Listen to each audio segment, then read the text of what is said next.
Today we have Sofi Overton in 3, 2, 1. Hi everyone, today we're here with Sofi Overton from Wise Pocket. So what is Wise Pocket? Wise Pocket Products is a company based on making life easier for active kids and better for kids in need. We sell socks with pockets in them, and hopefully we'll be expanding to leggings.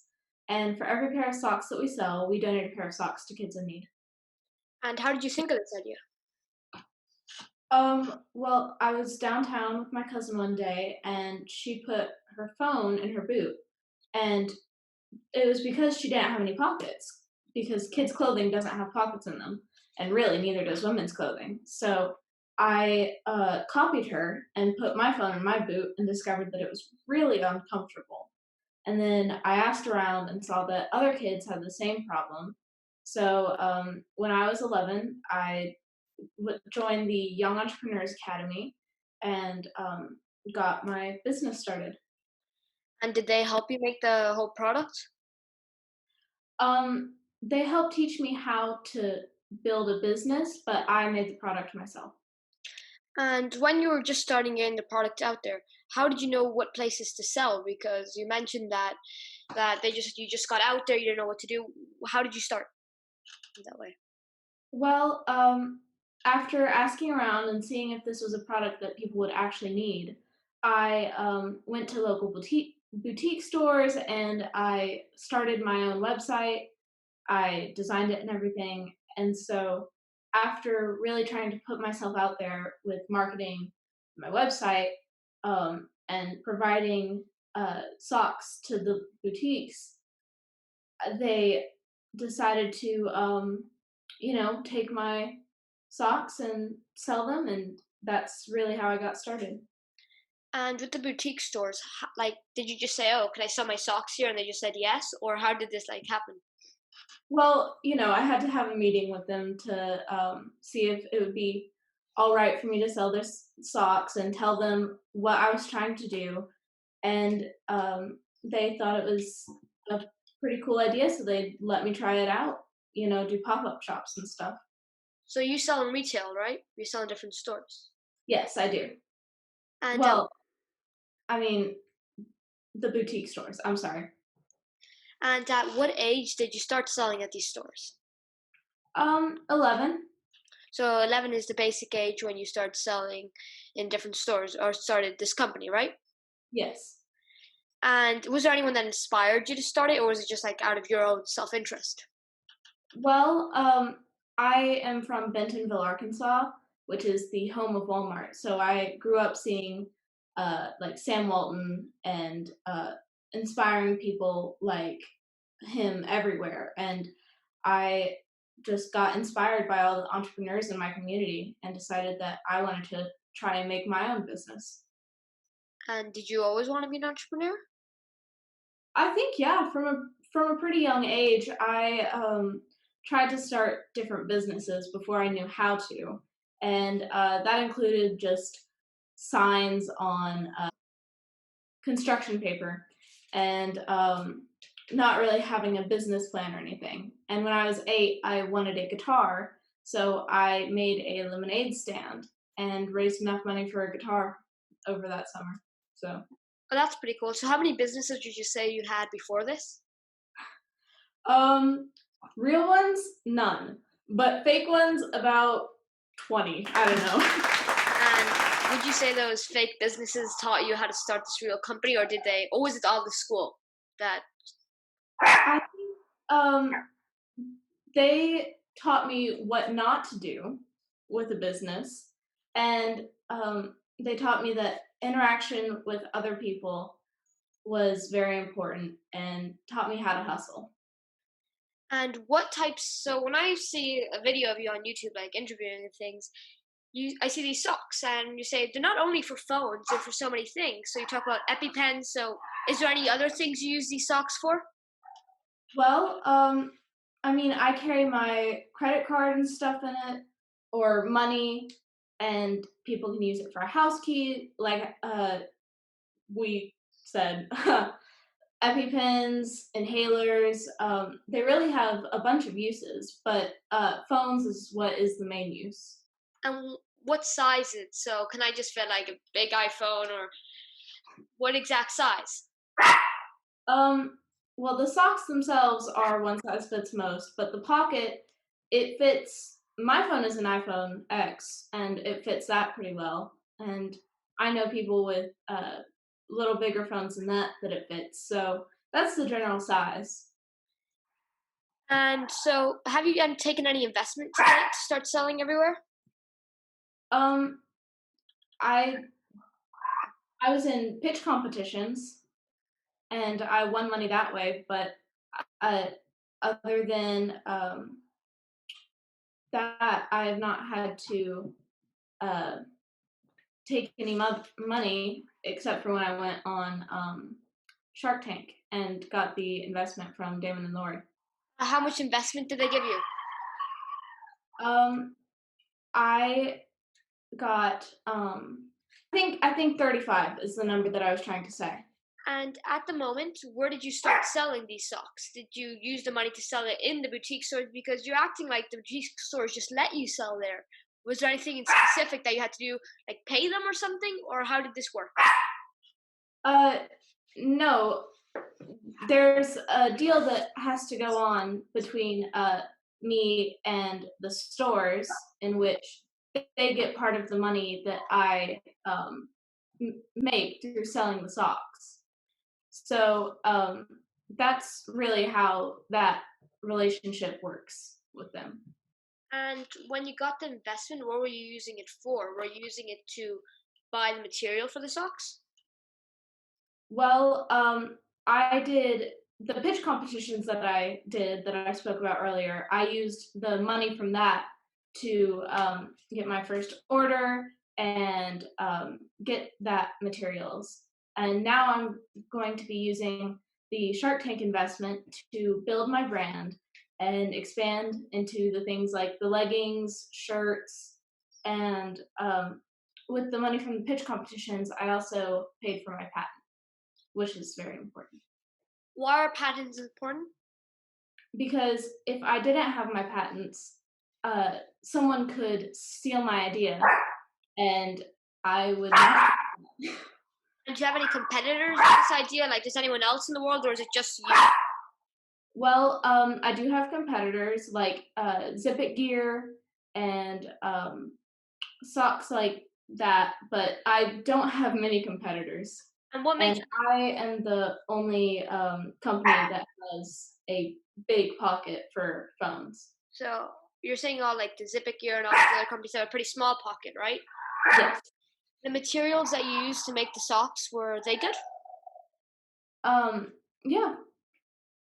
What materials was it? Uh, Polyester spandex, a blend of like those different types of materials. And so when you started selling your socks, did they start selling well, or did it take time?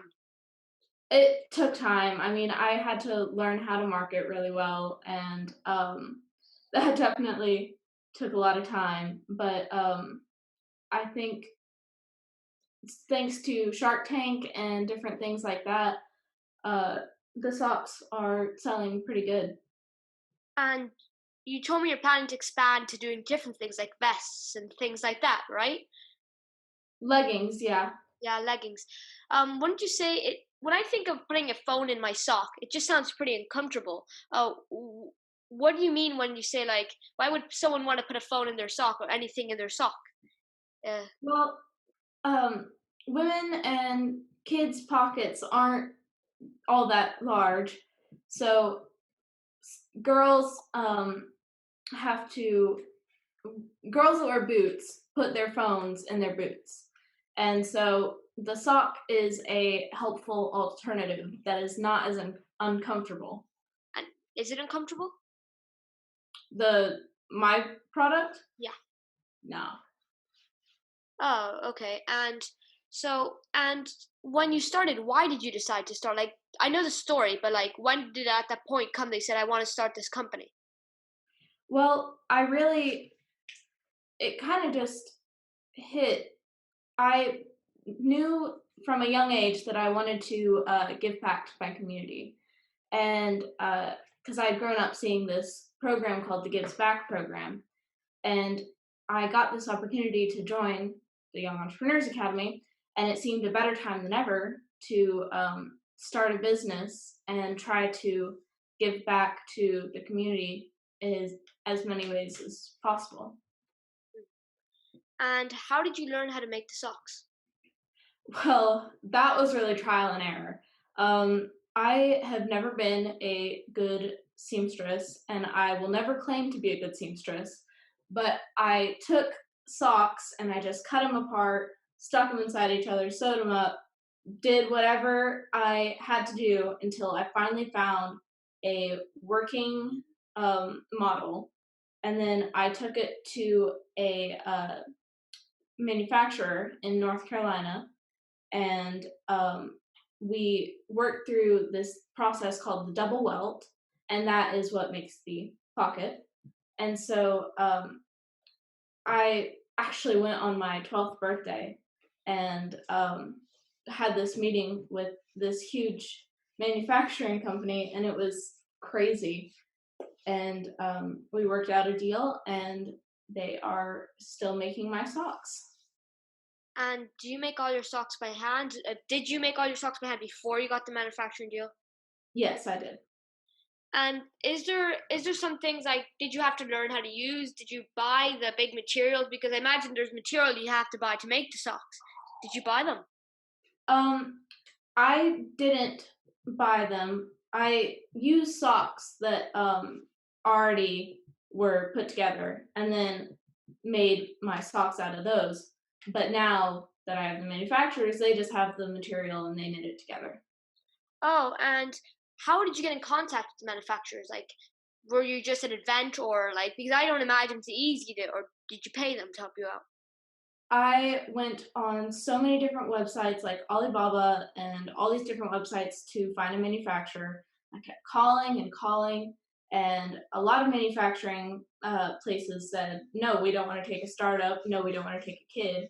But I just kept calling, and someone that I knew actually had a contact with this manufacturing place, Renfro, and I got in contact with them through this person, and I met someone there who believed in me and gave me a chance, and here we are.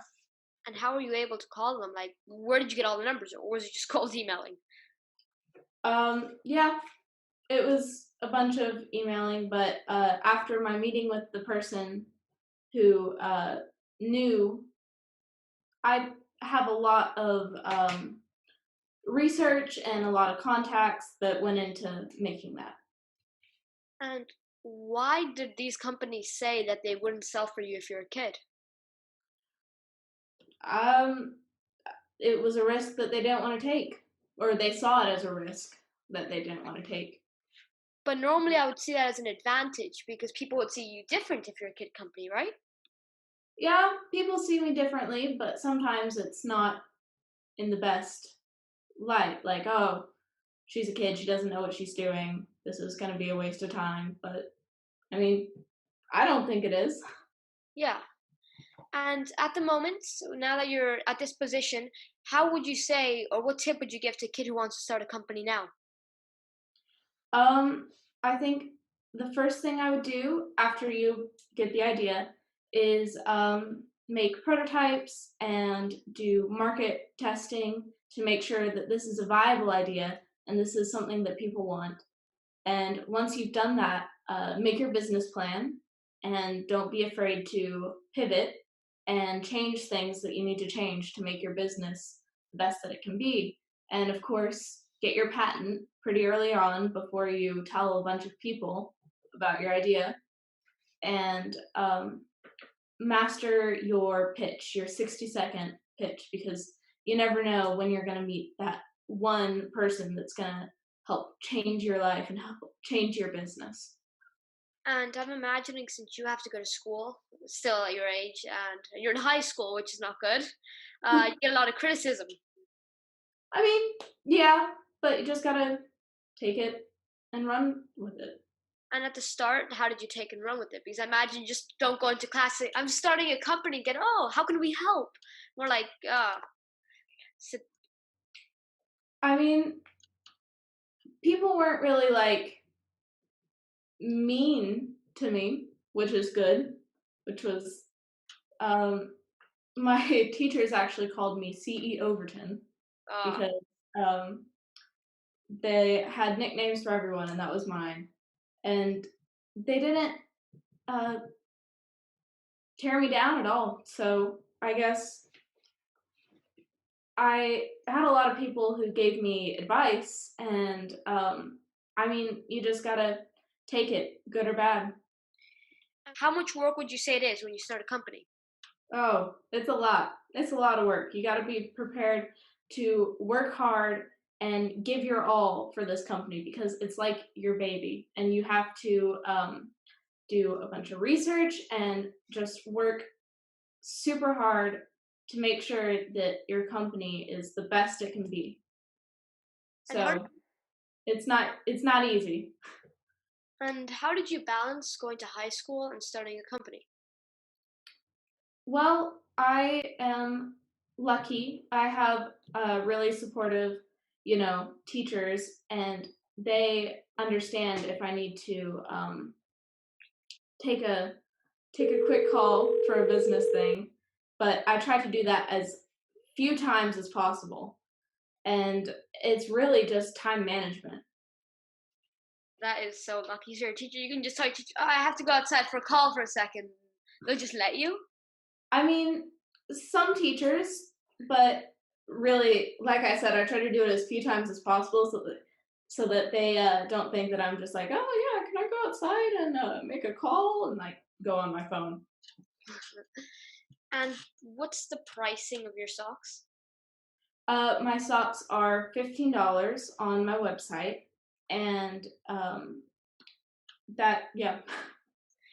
And so when I look at Y socks, I imagine that there are different sizes, but is it one size fits all? One size fits most, yeah. And why, when you were starting this company before, did you realize that it was a problem? When did you realize it was a problem? I think I had always known about the problem, but I just kind of like pushed it aside until I realized, well, more than one people have this problem, and I can do something about it. So I decided to make a change.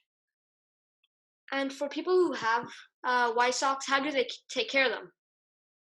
Machine washable, just throw them in the wash. And what's the Y's mission?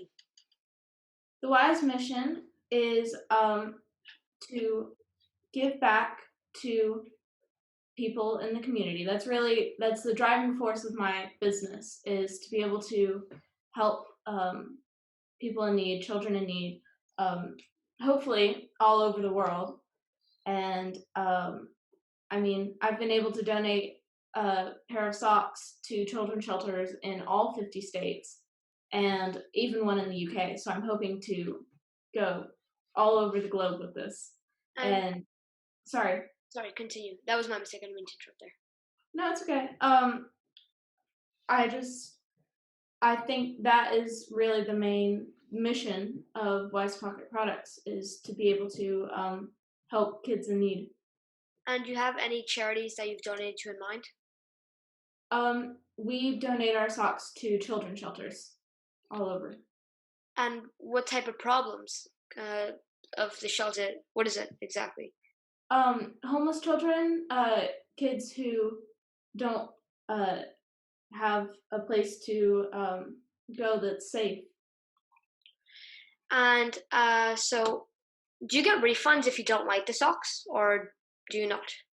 We do have a refund policy. You're talking about a patent attorney and all these lawyer things. They sound expensive. How are you able to afford it? With the pitch competitions that I did, I was able to pay for my patent. And would you say that the way you got out there mostly was the pitch competitions? Yeah, yeah, that was really how I started spreading the word about my company. And is there any tip you'd like to give to someone that's starting a company right now? Just keep pushing and don't be afraid of constructive criticism. Just take it and pivot and work to make your business the best that it can be. And for you, what's the best part of being an entrepreneur? Helping kids in need. That is the best part, is that I'm able to give back, because if I hadn't started this company, I would not have been able to make a change. What things do you think you're going to change about your company, or do you think it's perfect at the moment? Or Well, it's not perfect. Nothing is perfect.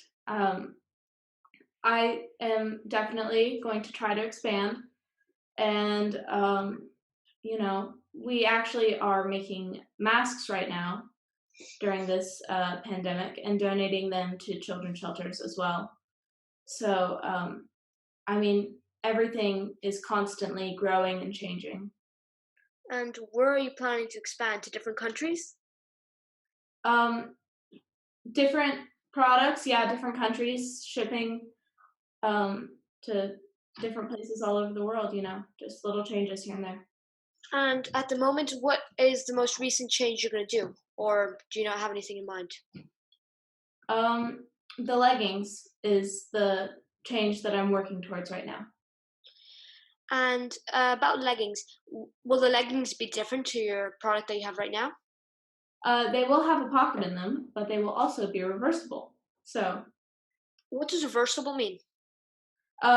well, if you wear it one way, then the next day you can switch them around inside out, and it'll be a different pattern, and you can wear them again. That's interesting. So it's not like you just use it once and you can throw it away.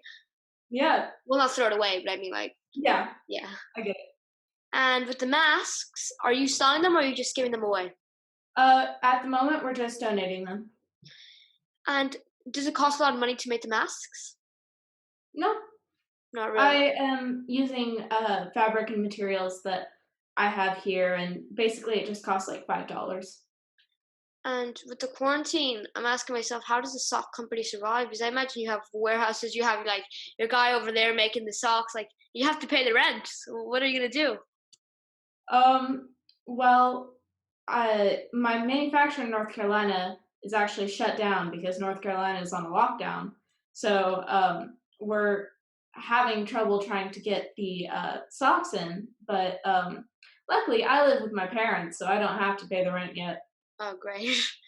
Well, yeah, I imagine, but like for all the things, and with the masks, if North Carolina is shut down, how are you making them? I'm making the masks here by myself, um, and my manufacturer is just making the socks. And how's your manufacturer shipping them to you if you can't go out of your house? That's the problem. Oh. And with the masks, how are you getting the materials? Because you can't donate something if you don't have anything to make. I have fabric and materials here at home, or I just order it from like Amazon. Oh, and it arrives like how much time does it take to arrive? Just a couple of days. So after you make them, where do you put it? Where you sell online, right? Too. Yes, I What sell on them, but I don't sell the masks. and at the moment right now, what are you planning to do next other than are you planning to go anywhere, sell in any different places, or are you just planning to do the leggings?